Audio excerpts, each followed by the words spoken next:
Break के बाद creators corner में आपका स्वागत है। आज के समय में हर कोई चाहता है कुछ ऐसा जो स्वादिष्ट भी हो, सेहतमंद भी हो और घर पर आसानी से भी बन जाए।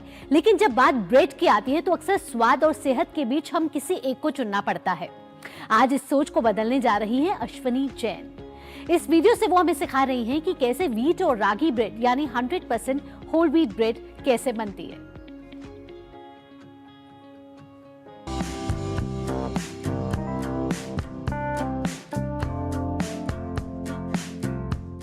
Hi everyone, welcome back to my channel.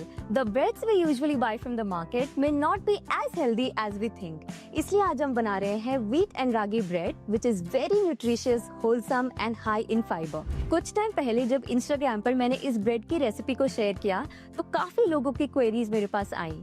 That's why I have come up with step-by-step detailed process for you to understand it better. तो चलिए शुरू करते हैं.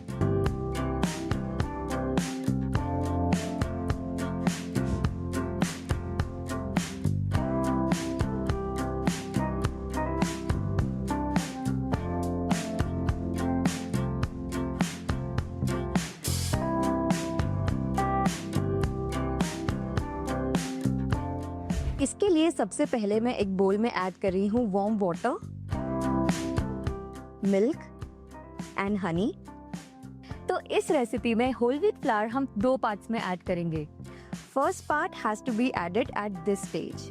जब वाटर, मिल्क और हनी अच्छे से मिक्स हो जाए, ऐड करेंगे whole wheat flour, ragi flower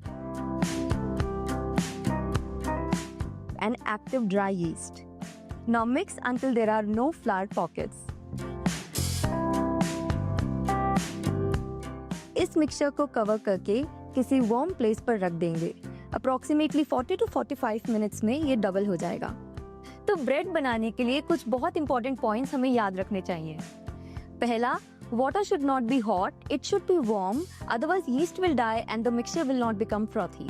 दूसरा, किसी भी टाइप की शुगर जैसे कि honey, date syrup, maple syrup या फिर कंडेंस मिल्क को ऐड करना बहुत जरूरी है, because yeast feeds on sugar. करीब 45 मिनट्स हो चुके हैं और ये मिक्सचर ऑलमोस्ट डबल हो चुका है. अब इस मिक्सचर में ऐड करना है oil, lemon juice and second part of whole wheat flower.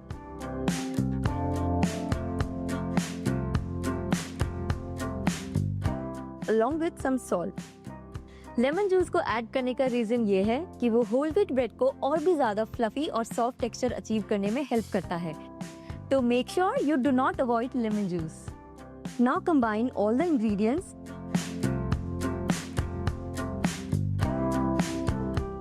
and to knead, transfer everything to clean work surface dusted with flour.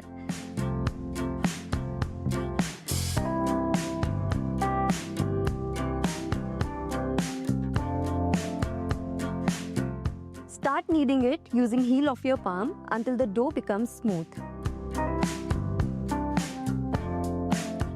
It should look like this. Now to shape it in loaf, अपने loaf tin को front में रखेंगे to get an idea what should be the length of your loaf. Now flatten the dough using your hands in form of a rectangle.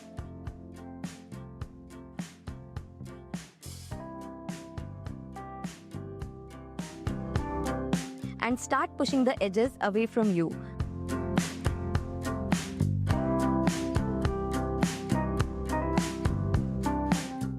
Once you reach the end, seal it for the last time just as shown.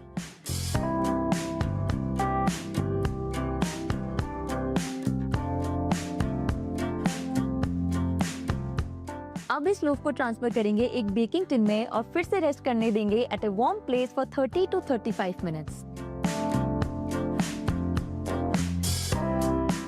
30 minutes बाद आप देखेंगे कि bread अच्छे से proof हो चुकी है and it's ready for baking. बहुत हल्के हाथों से इस पे मिल्क एंड शुगर का मिक्सचर ब्रश करेंगे to get a beautiful brown colour and top with lots of mixed nuts.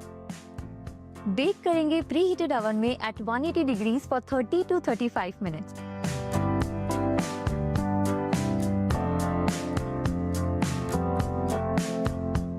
I prefer to cover it with damp cloth for 10 minutes before demolding.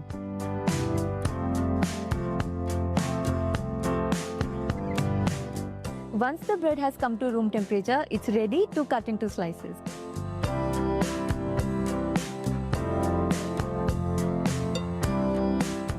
आप चाहें तो इस ब्रेड को ऐसे ही toast करके enjoy कर सकते हैं या फिर सैंडविचेस बना सकते हैं। Either way, it tastes delicious. तो आप इस रेसिपी को जरूर ट्राई कीजिए। इसी के साथ आज के